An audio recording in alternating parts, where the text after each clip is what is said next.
এখনও যেটা হয়ে গেল বাংলাদেশে, আমরা কিন্তু সবাই কালিমা পড়া মুসলমান, তারপরেও কিন্তু একে অপরের বিরুদ্ধেই দাঁড়াতে হলো।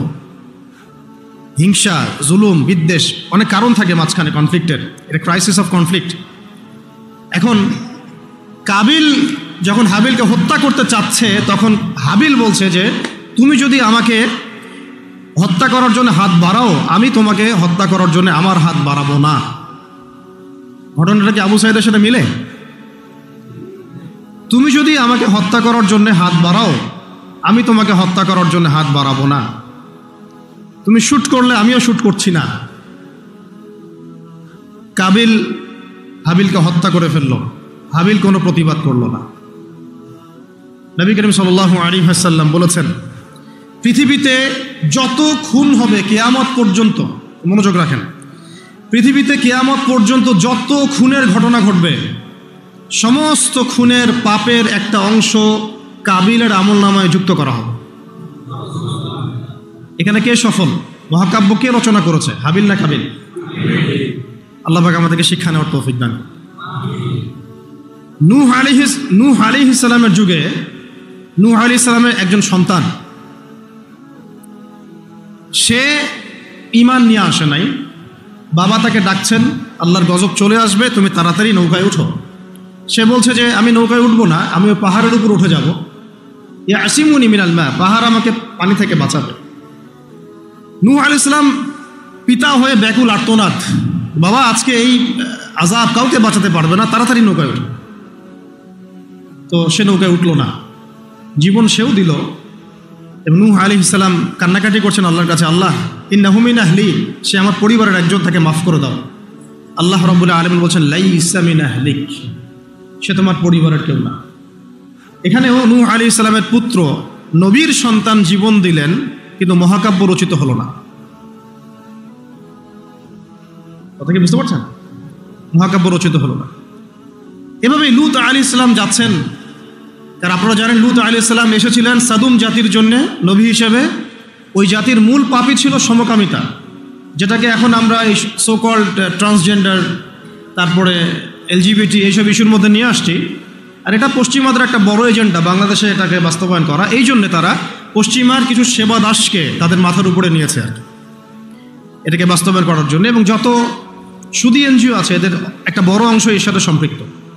কয়দিন পরে যদি দেখা যায় যে ক্লাসরুমের মধ্যে আপনারা বসে আছেন, ডানে বামে এলজিবিটি লোকজন বসে আছে, অবাক হওয়ার কিছু নেই। ওইদিকেই জাতিকে নিয়ে যাওয়ার চেষ্টা তারা করছে, কিন্তু ইনশাআল্লাহ আমরা সেটা হতে দিব না। আমরা সেই লূত আলাইহিস সালামের যুগে আল্লাহর পক্ষ থেকে যে শাস্তি আসছে, ওই শাস্তিকে আমরা আসতে দিব না ইনশাআল্লাহ। তোমরা ওই শাস্তি আনার ব্যবস্থা করবা, এই জাতিকে সমূলে ডোবানোর ব্যবস্থা করবা, এটা আমরা হতে দিব না। লূত আলাইহিস সালাম দাওয়াতের কাজ করেই যাচ্ছেন, তাদের কওম সেটা শুনছে না। মূল পাপ ছিল তাদের সমকামিতা, হোমোসেক্সুয়ালিটি। আল্লাহ পাক এমনভাবে তাদেরকে ধ্বংস করেছেন যেভাবে অন্য কোনো কওমকে করেন নাই। আসমান থেকে ফেরেশতা পাঠিয়ে, জর্ডানে দেখবেন ডেড সি, মৃত সাগর, ওই জায়গাটা আছে এখনো, ওখানে সাদুম গোত্র বাস করত। পাখা দিয়ে ফেরেশতারা তাদের পাখা দিয়ে ওই জায়গাটায় এভাবে উঠিয়ে আসমানে উঠিয়ে, আসমান থেকে পাথর বর্ষণ করে এদের সবাইকে থ্যাতলা করে আবার উল্টা দিকে দাফন করে দেওয়া হয়েছে। এমন শাস্তি পৃথিবীর ইতিহাসে কাউকে দেওয়া হয় না। তো আমরা কি বাংলার জমিন এই শাস্তি ডেকে নিয়ে আসতে যাচ্ছি? সবাইকে এই ব্যাপারে সোচ্চার হতে হবে। আল্লাহ পাক আমাদেরকে বোঝার তৌফিক দান করে। লূত আলাইহিস সালামের স্ত্রী তার পক্ষে ছিল না। শাস্তি যখন নেমে আসলো, লূত আলাইহিস সালামের স্ত্রী নিজে, তিনি সমকামী ছিলেন না, কিন্তু সমকামীদেরকে সাপোর্ট করেছে। বাংলাদেশে এমন অনেক মানুষকে দেখা যাচ্ছে এখন, নিজেরা হয়তো এলজিবিটি না, কিন্তু এটাকে সাপোর্ট করছেন। লূত আলাইহিস সালামের স্ত্রী সেই গজব থেকে বাঁচতে পারলেন না, আল্লাহ পাক তাকেও ধ্বংস করলেন। সেও জীবন দিল, এটা কোনো মহাকাব্য হলো না, নবী পরিবারের স্ত্রী হওয়া সত্ত্বেও। ঠিক আছে? কিন্তু আমরা যদি একটু ইব্রাহিম আলাইহিস সালামের দিকে তাকাই, তাকে ডেকে নিয়ে আসা হচ্ছে রাজদরবারে, বলো তোমার খোদাকে, তোমার আল্লাহকে। ইব্রাহিম আলাইহিস সালাম বলছেন, আমার আল্লাহ তিনি যিনি জীবন দেন, মৃত্যু দেন। তখন সেই বাদশাহ, জালেম বাদশাহ, আমি তুলনা করতে যাচ্ছি না কারোর সাথে, সেই জালেম বাদশাহ বলল যে আনা উহয়ি ওয়া উমীত, আমিও তো জীবন দিই আর মৃত্যু দেই। কিভাবে? সে একজন খুনের আসামি, তাকে ডেকে নিয়ে ছেড়ে দিল, এই যে জীবন দিলাম। আর এক নিরপরাধ মানুষকে ডেকে এনে হত্যা করলো, এই যে মৃত্যু দিলাম। আমাদের প্রশাসনের মতো অনেকটা। হ্যাঁ, আমরা পরিবর্তন চাই। এরকম যদি সিলসিলা চলতে থাকে তাদেরকেও ছাড় দিব না ইনশাআল্লাহ। এবার তারা খুব ভালো করে জানে ছাড় না দিলে ওইটা না দেওয়ার মতো ক্ষমতাও বাংলার জনগণের আছে। যদিও তাদের হাতে অত্যাধুনিক মারণাস্ত্র থাকে আর আম জনগণের হাতে একটা লাঠি থাকে, তারপরেও আম জনগণ বিজয়ী হতে পারে। দেখেন, ইব্রাহিম আলাইহিস সালাম বুঝলেন যে এ মোটা বুদ্ধির মানুষ। তখন ইব্রাহিম আলাইহিস সালাম বললেন যে আমার রব পূর্ব দিক থেকে সূর্য ওঠান আর পশ্চিম দিকে ডুবান। তো তুমি যদি রব হয়ে থাকো তাহলে পশ্চিম দিক থেকে সূর্য উঠায় পূর্ব দিকে ডুবাও। ফাবুহিতাল্লাযী কাফার। আমি সবগুলো আয়াত কিন্তু বলতে থাকলে অনেক সময় যাবে, আমি জাস্ট পয়েন্টগুলো বলতেছি। এটা সূরা বাকারায় আছে। কোথায় আছে? সূরা বাকারায়। এর আগে যেটা বললাম কওমে সাদুম, এটা অনেক জায়গাতে আছে। সূরা হুদ পড়ে দেখেন, আরও সূরা আরফ পড়ে দেখেন। আর যেটা বললাম একটাকে বলেছি নূহ আলাইহিস সালামের কথা, এটা সূরা হুদে আছে। মাইদায় আছে আদম আলাইহিস সালামের 2 সন্তানের কথা বললাম। তো ইব্রাহিম আলাইহিস সালাম এই ঘটনাটা আছে সূরা বাকারায়। তখন ফাবুহিতাল্লাযী কাফার, কাফের হতভম্ব হয়ে গেল। তখনই কিন্তু তখন ইব্রাহিম আলাইহিস সালামকে আগুনের মধ্যে পুড়িয়ে মারার আদেশ দেওয়া হয়েছে। তো ইব্রাহিম আলাইহিস সালাম তখন কিন্তু জান দিতে প্রস্তুত, আগুনে পুড়ে যাবেন তিনি, কোনো সমস্যা নাই। তাকে ফেলে দেওয়া হলো। জিবরাইল আলাইহিস সালাম তখন এসেছেন, বলেছেন যে আপনার কোন হাজত আছে কি আমার কাছে, প্রয়োজন আছে? তিনি বলেছেন না, হাসবি আল্লাহ ওয়া নি'মাল ওয়াকিল। হাসবি আল্লাহ ওয়া নি'মাল ওয়াকিল। আমরা এই জিকিরটা চলতে ফিরতে সবসময় করতে পারি। এক বচনে হচ্ছে হাসবি আল্লাহ ওয়া নি'মাল ওয়াকিল, বহু বচনে হাসবুন আল্লাহ ওয়া নি'মাল ওয়াকিল। আর একটা অংশ অ্যাড করা যায় নি'মাল মাওলা ওয়া নি'মান নাসির। তখন আল্লাহ রাব্বুল আলামিন তখন এই আগুনকে বললেন, ইয়া নার কুনি বারদান ওয়া সালামান আলা ইব্রাহিম। হে আগুন, ঠান্ডা হয়ে যাও, শান্তিদায়ক ঠান্ডা হয়ে যাও ইব্রাহিমের জন্য। সুবহানাল্লাহ। তো এখানে মহাকাব্য রচিত হলো। তার সন্তান ইসমাইল আলাইহিস সালাম ছোট্ট বালক, হয়তো এই ছেলেটার সমান হবে 10-12 বছর, ডেকে নিয়ে এসে বলছেন, বাবা ইন্নী আরা ফিল মানামি আন্নী আযবাহুক। আমি স্বপ্নে দেখেছি যে আমি তোমাকে জবাই করছি। ফানজুর মাযা তারা, তোমার রায় কি আমাকে বলো, তোমার কি খেয়াল? সূরা সাফফাতের মধ্যে আছে, সূরা ইয়াসিনের পরে সূরা। তখন এই 12 বছরের সন্তান বলছে, 12-14 বছরের সন্তান ইসমাইল আলাইহিস সালাম বলছেন, যেমন মা তেমন সন্তান। কারণ তার মাকে আগে রেখে আসা হয়েছে জনমানশূন্য জায়গায়। ইব্রাহিম আলাইহিস সালাম চলে যাচ্ছেন, আর তিনি জিজ্ঞাসা করছেন যে আপনি কি আল্লাহর হুকুমে রেখে যাচ্ছেন আমাদেরকে এরকম একটা বিরান জায়গায়, খাবার নাই, পানি নাই, কিছুই নাই? ইব্রাহিম আলাইহিস সালাম বলছেন হ্যাঁ। তখন তার মা বলেছিলেন, ইসমাইল আলাইহিস সালামের মা বলেছিলেন যে তাহলে আল্লাহ আমাদেরকে ধ্বংস করবেন না ইনশাআল্লাহ। ওই যে জামজাম, এখনো সেই জামজাম চলছে। আপনার কোনো রোগ আছে, সেই জামজামের পানি ওই শেফার নিয়াতে পান করেন, শেফা হয়ে যাবে ইনশাআল্লাহ। জামজাম এখনো চলতেছে। ওই যে সাই, সাফা থেকে মারওয়া, মারওয়া থেকে সাফা, সাফা থেকে মারওয়া, মারওয়া থেকে সাফা, এটা আপনি না করলে আপনার হজ উমরা কিছুই হচ্ছে না। আল্লাহ বা কিয়ামত পর্যন্ত সেই স্মৃতি রেখে দিয়েছেন।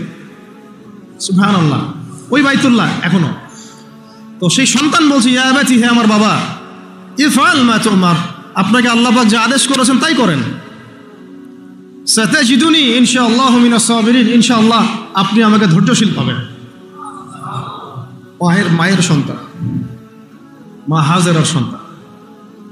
এখানে ছুরি চালানো হচ্ছে কিন্তু গর্দান কাটছে না।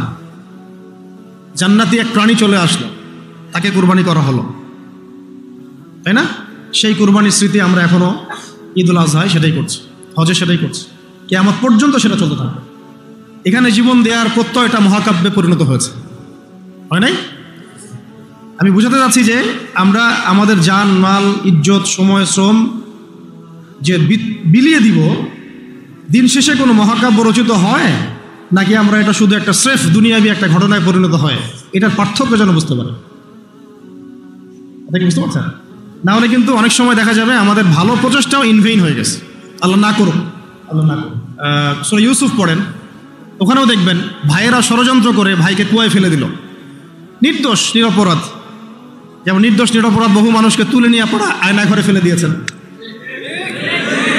একেবারে নির্দোষ, একেবারেই নিরপরাধ, না কারো ডানে আছে না কারো বামে আছে, কিছু মানুষ অনলাইনে ভাইব সৃষ্টি করে দিল যে ওরা হচ্ছে জঙ্গি, ওরা হচ্ছে খারেজি, ওরা হচ্ছে উগ্রবাদী, ওরা হচ্ছে কি আদনানি গোষ্ঠী।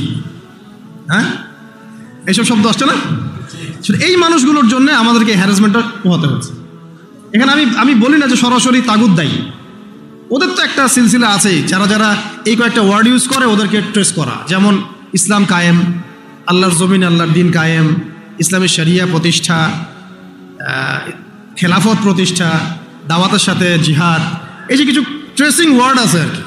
তারা মনে করে এই ওয়ার্ডসগুলো যারা ইউজ করে তারা মনে হয় এলিয়েন, তারা মনে হয় এলিয়েন, তারা ইসলামের কিছুই বুঝে না, আমরাই সব বুঝি। এরা হচ্ছে একটা নতুন ইসলাম শিখাচ্ছে নাকি, এটা নাকি একটা উগ্রবাদী ইসলাম, নাউযুবিল্লাহ। আরও যে শব্দগুলো নবী সাল্লাল্লাহু আলাইহি ওয়াসাল্লাম আমল করে দেখান নাই, নবী সাল্লাল্লাহু আলাইহি ওয়াসাল্লাম আল্লাহর জমিন আল্লাহর দিন কায়েম করেন নাই, তিনি দাওয়াতের সাথে জিহাদ করেন নাই, তিনি কি ইসলামী খিলাফা কায়েম করেন নাই? হ্যাঁ, তিনি কি কাফের মুশরিকদের সাথে এই বদর উহুদ খন্দকে ছিলেন না? তিনি কি শাহাদাতের তামান্না মানুষের মধ্যে ঢোকান নাই, জাগ্রত করেন নাই? তারা চায় এমন ইসলাম যে ইসলামটা পশ্চিমাদের সিলেবাসভুক্ত, পশ্চিমাদের মানে অথরিটি থেকে মানে রেজুলেশন পাস করা ইসলাম তারা চাপিয়ে দিতে চায়। কথা বুঝতে পারছেন? পশ্চিমাদের বুঝ অনুযায়ী ওদের রেজুলেশনে পাস হওয়া ইসলাম তারা বাংলার জমিনে পাস করতে চায়। সিরাতের ইসলাম তারা সহ্য করতে পারে না। কোরআনের সুন্নার এবং সিরাত কেন্দ্রিক যে প্রকৃত ইসলাম এবং পূর্ণাঙ্গ ইসলাম এটা তারা সহ্য করতে পারে না। দেখেন বাংলাদেশে এই যে কনফ্লিক্টটা হলো, এটাও তো একটা কনফ্লিক্ট হয়েছে, তাই না? এখানে আমাদের ভাইরা যেমন জীবনও দিয়েছে, তাদের পক্ষের কিছু ভাই কি মারা যায় নাই? তারা কি ছাত্র জনতার হাতে মরে নাই? বলেন। দেখেন গণতান্ত্রিক ভাষায় এটাকে নিয়ে কিন্তু কেউ সমালোচনা করতেছে না, করতেছে? কিন্তু এইটাই যদি আমরা বলতাম যে সিরাতের আলোকে নবী সাল্লাল্লাহু আলাইহি ওয়াসাল্লাম দাওয়াতও দিয়েছেন, ক্ষেত্র বিশেষে জিহাদও করেছেন, তখন আমাদেরকে উঠাই নিয়ে চলে সেম বিষয়। আপনি তো কনফ্লিক্টেই গেলেন, এখানেও তো মারলেন, এখানেও মারলেন, এখানেও মরলেন। আমরা বলছি না যে এই মুসলিম কান্ট্রিতে, বাংলাদেশের এই চলমান প্রেক্ষাপটে এই কান্ট্রিতে ওই রকম সশস্ত্র জিহাদের প্রেক্ষাপট তৈরি হয়েছে, এটা আমরা বলবো না, বললে ভুল হবে। এরকম প্রেক্ষাপট বাংলাদেশে এখনো তৈরি হয় নাই, এখন তৈরি হয় নাই। হ্যাঁ, যদি কোনো কুফার আমাদেরকে অ্যাটাক করে তখন তৈরি হবে, ঠিক আছে? আমরা চাচ্ছি না এটার জন্য কেউ প্রত্যাশী থাকুক, এটাও ঠিক না, কিন্তু বাংলাদেশে ওই প্রেক্ষাপট তৈরি হয়নি। কিন্তু সিরাতের পুরো বিষয়টা মানুষের মধ্যে জানা দরকার আছে না নাই? যেমন বাংলাদেশের মানুষ নামাজ শব্দ চিনে, রোজা শব্দ চিনে, হজ যাকাত এতটুকু চিনে, কিন্তু এরা শরিয়া আইন বুঝে না, খিলাফা বুঝে না, দাওয়াত জিহাদ এগুলো বুঝে না, তাই না? আমর বিল মারুফ নাহি আনিল মুনকার অনেকে বুঝে না, পূর্ণাঙ্গ ইসলাম ইকামত দিন এটা তারা বুঝে না। কিন্তু সদল বলে ডুবে মরতে হবে যদি আল্লাহর বিধানের বিরুদ্ধে চলে যান। বাংলাদেশে একটা নজির তো হয়ে গেছে, এরপরে যারা আসতেছেন তারাও যদি একই রকম পথে হাঁটেন, আপনাদেরকেও এইভাবেই মরতে হবে। তখন কেউ কিন্তু আপনাদেরকে বাঁচাইতে পারবে না। সতর্ক হয়ে যান, ইতিহাস থেকে শিক্ষা নেন। ভুলেও নতুন বোতলে কোনো পুরাতন মদ খাওয়াইতে আসবেন না, ভুলেও নতুন বোতলে কোনো পুরাতন মদ খাওয়াইতে আসবেন না। আমরা কোরআন থেকে শিখবো, হাদিস থেকে শিখবো, নবীর সুন্নাহ থেকে শিখবো, সিরাত থেকে শিখবো। বাংলাদেশের মানুষ আমরা যারা ইসলামপন্থী, আমরা কেউ উগ্রবাদী নই, আমরাও কেউই জঙ্গিবাদী কর্মকাণ্ডে লিপ্ত নই, আমরা কেউ কোনো সন্ত্রাসী কর্মকাণ্ডে লিপ্ত নই। এই পশ্চিমাদের শেখানো তন্ত্রমন্ত্রগুলো বাদ দেন। হ্যাঁ, আমরা শুধু এতটুকু চাই আল্লাহ পাকের জমিনে পুরো ইসলামটাকে আপনারা বাস্তবায়ন করেন। আমরা কি বলেছি ব্যাংকিং সিস্টেম বাদ দিয়ে দেন? বলেছি ব্যাংকিং সিস্টেমটাকে সুদমুক্ত করেন। আমরা কি বলেছি পলিটিক্যাল সিস্টেম এগুলো সব সরাই দেন? আমরা বলেছি এখান থেকে জুলুম সরাই দেন। আমরা কি বলেছি শিক্ষা ব্যবস্থা সব উঠাই দেন, ইউনিভার্সিটি বন্ধ করে দেন? আমরা বলেছি শিক্ষা ব্যবস্থার যে ইসলাম বিরোধী শিক্ষাগুলো সেগুলো বন্ধ করে দেন। এই কাজগুলো করলে কি আমাদের জাতি পিছায় যাবে না লাগাবে? এটা তো আমাদের স্বাধীনতা। আমরা ইসলাম বাই বার্থ ইসলাম পেয়েছি, এদেশের সংখ্যাগরিষ্ঠ মানুষ মুসলিম, এটা আমাদের প্রাণের দাবি। ইসলাম কেন্দ্রিক জীবন গড়ব ইনশাআল্লাহ। এবং আমরা বাংলাদেশে কোনো অমুসলিমের সাথে আমাদের কোনো কনফ্লিক্ট নাই, তারা তাদের ধর্ম তাদের মতো করে পালন করবে। আমার কথা কোরআন থেকে, কোরআনের আয়াত শুনেন। আল্লাহ পাক বলেছেন ওয়ালান তারদা আনকাল ইয়াহুদ ওয়ালা নাসারা হাত্তা তাত্তাবিআ মিল্লাতাহুম। ইহুদি এবং নাসারারা কখনোই তোমাদের উপর সন্তুষ্ট হবে না যতদিন পর্যন্ত তোমরা তাদের ধর্ম গ্রহণ না করছো। যতই আপনি এভাবে ইলিশ পাঠান না কেন, ইহুদি খ্রিস্টান এবং মুশরিকদের যে অ্যালায়েন্স আছে এরা আমাদের উপরে কোশ্চিন কালেও সন্তুষ্ট হবে। কখন সন্তুষ্ট হবে? যখন আমরা ওদের দাসত্ব করতে যাব তখন। তাহলে দাসত্বের নাম কি স্বাধীনতা? এটাই কি স্বাধীনতার ব্যাখ্যা? তাহলে স্বাধীনতা শব্দ নিয়েও গাদ্দারি করতে আসেন। আমরা এখন থেকে ছাত্র জনতাকে পরিপূর্ণ ইসলামের দাওয়াত দেব ইনশাআল্লাহ। আমরা না উগ্রবাদী, আর আমরা না সন্ত্রাসী, আর আমরা না চরমপন্থী। আমরা শৈথিল্যতাবাদীও নই, আবার আমরা চরমপন্থীও নই। আমরা মধ্যমপন্থী। আমরা না কোনো এগ্রেসিভ কোনো অ্যাকশনে যাব, আর না আমরা এইসব বিষয়ে শিথিলতা আরোপ করব। আমরা মধ্যমপন্থী থাকবো, দাওয়াতের কাজ করব, তাবলীগের মেহনত করব, সৎ কাজে আদেশ করব, অসৎ কাজ নিষেধ করব, নিজেরা দিন পালন করব, পড়াশোনা করব, আমল করব, তাজকিয়া অর্জন করব, ওলামা ইকরামদের সাথে সম্পর্ক রাখবো, এবং একটা ঐক্যবদ্ধ জাতি হিসেবে আমরা ইসলাম নিয়ে এগিয়ে যাবো ইনশাআল্লাহ। হ্যাঁ, যদি আমাদের দিকে চোখ তুলে তাকাতে আসেন তখন খবর খারাপ আছে ইনশাআল্লাহ। যদি চিন্তা করেন যে পার্বত্য অঞ্চল ভাগ করে আরেকটা দেশ বানাবো, তখন আমাদের অবস্থা দেখে নেবেন ইনশাআল্লাহ। যদি চিন্তা করেন যে আমরা এখানে চাপ দিয়ে হ্যাঁ বাংলাদেশকে কয়েক টুকরা করে ফেলাবো, এরকম যদি কোনো চিন্তা থাকে, তাহলে বাঙালি এবং বাঙালি মুসলমানদের আসল চরিত্র দেখে নেবেন ইনশাআল্লাহ। সহ্য করতেছি আমরা এখন এগুলো, কিন্তু আমরা দায়িত্বশীল ভাইদেরকে বলবো, আপনারাই কিন্তু সামনের লিডার। আপনাদেরকে বলবো যে বুদ্ধিদীপ্ত হন, রাসূল সাল্লাল্লাহু আলাইহি ওয়াসাল্লামের সুন্নাত অনুযায়ী আপনি আগান। এর চেয়ে শ্রেষ্ঠ কোনো সুন্নাত পৃথিবীতে নাই। এসব আব্রাহাম লিঙ্কনের সুন্নাত, ওই মাও সেতুংয়ের সুন্নাত, আর মুসলিনের সুন্নাত, আর এই যে চেঙ্গিস খানের সুন্নাত, হ্যাঁ এইসব সুন্নাত দিয়ে কোনো কাজ নাই। আল্লাহ পাক আমাদেরকে নবী মুহাম্মদ সাল্লাল্লাহু আলাইহি ওয়াসাল্লামের সুন্নাত বোঝার তৌফিক দান করেন। তিনি যেভাবে দিন প্রতিষ্ঠা করেছেন ওই পথে আগানোর তৌফিক দান করেন। শেষের অংশটুকু আমি অল্প সময় শেষ করছি। আমি আমাদের উম্মতের, মানে এই উম্মতের কয়েকজন বলতে থাকলে 100 জনের কথা বলা যাবে, দেখি কয়টা বলা যায়। জাস্ট কয়েকজন বীর পুরুষ এবং বীরঙ্গনা নারীর রচিত মহাকাব্যের কথা আপনাদেরকে বলবো। আপনার আগ্রহ আছে না? এখন শুনুন। আচ্ছা, একটা বিষয় আমাদের সামনে স্পষ্ট যে আমরা মুসলিম পরিবারে জন্মগ্রহণ করেছি।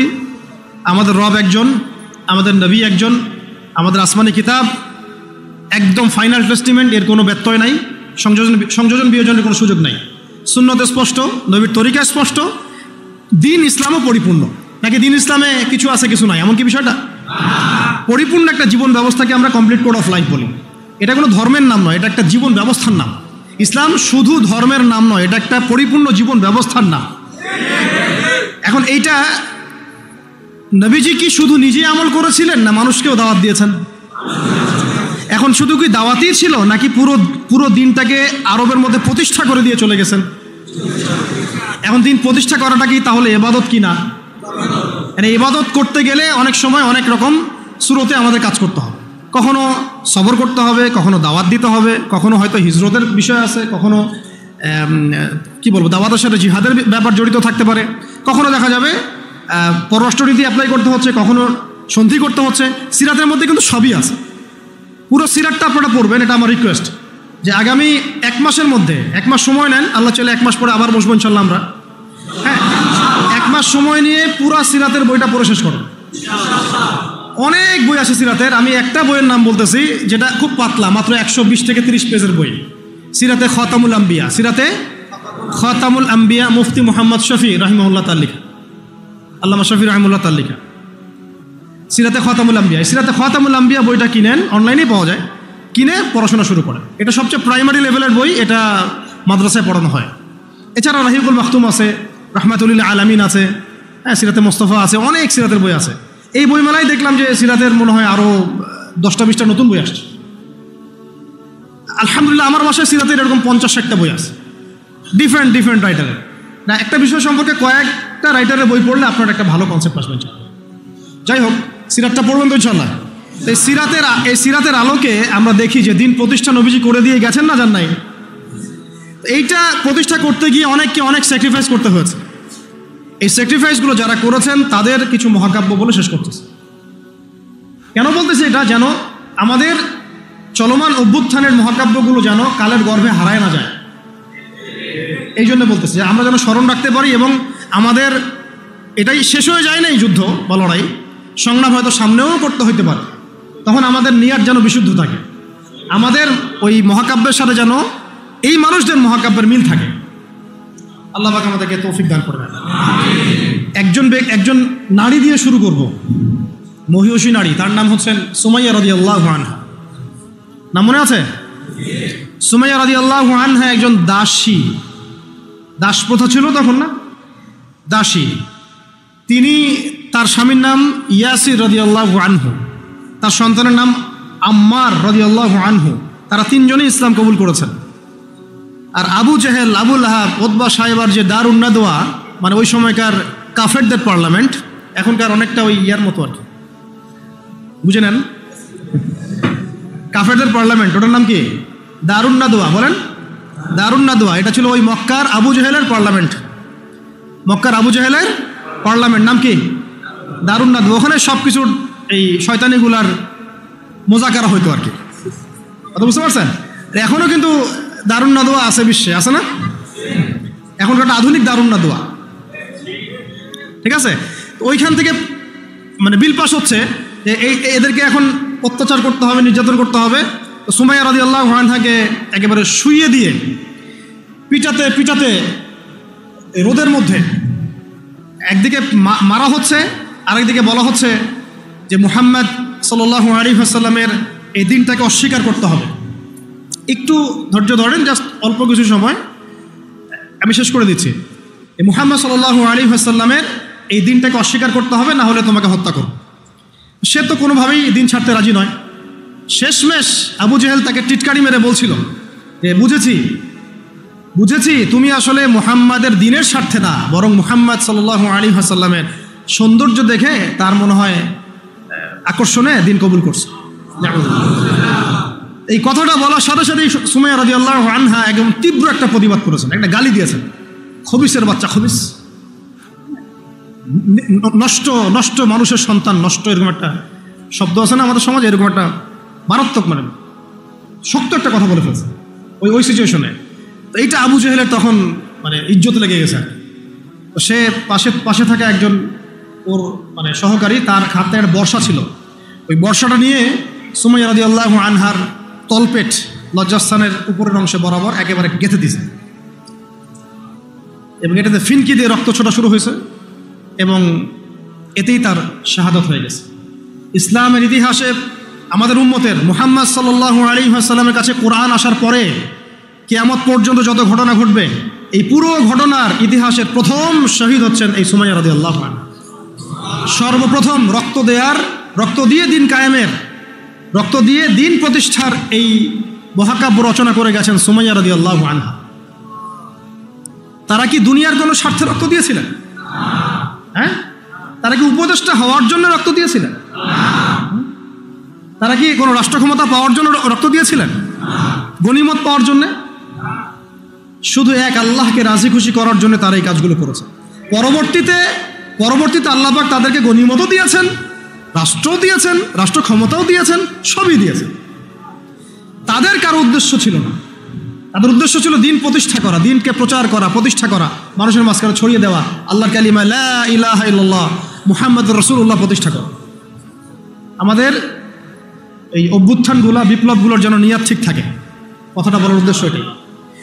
অপোজিটে একটা দলিল আপনাকে দিয়ে যাচ্ছে আজকে। খায়বার যুদ্ধ থেকে ফেরার সময় নবী সাল্লাল্লাহু আলাইহি ওয়াসাল্লামের সাথে আরেকটা যুদ্ধ হয়ে গেছে। ইহুদিরা লুকায় ছিল, উৎপাদে ছিল, দূর থেকে তীর নিক্ষেপ করেছে। নবী সাল্লাল্লাহু আলাইহি ওয়াসাল্লাম এবং সাহাবীরা এটাকে প্রোটেক্ট করেছেন। একদিন দুই দিন ওখানে থাকতে হয়েছে।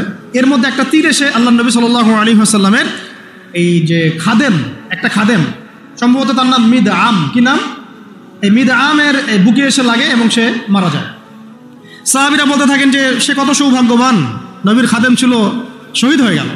নবীজি বলছেন না, বরং আমি ওকে জাহান্নামে দেখতেছি, নাউযুবিল্লাহ। তখন সাহাবীরা অবাক হয়ে জিজ্ঞাসা করলেন যে এটার পিছনে কারণ কি? নবী সাল্লাল্লাহু আলাইহি ওয়াসাল্লাম বলেন, খায়বার যুদ্ধের গনিমত থেকে একটা চাদর না বলে নিয়েছিল এই কারণে। খায়বার যুদ্ধের গনিমত থেকে একটা চাদর না বলে নেয়ার কারণে এই অবস্থা হয়েছে। তখন অন্য অনেকেই কিছু কিছু করে জিনিস সামনে আনা শুরু করলেন, এমনকি মেসওয়াক, হ্যাঁ, কাপড়, ছোট ছোট একটা গাছের ডাল, যারা একটা মেসওয়াকও নিয়েছে হয়তো না বলে, তারাও জমা দেওয়া শুরু করল। নবীজি বললেন এটা ছিল জাহান্নামের অংশ। এটা কি ছিল? জাহান্নামের অংশ। এখন বলেন, তাহলে যদি গন্তব্য উদ্দেশ্য আল্লাহ সন্তুষ্টি না হয়, তাহলে অনেক সময় অনেক ত্যাগেরও মূল্য পাওয়া যায় না।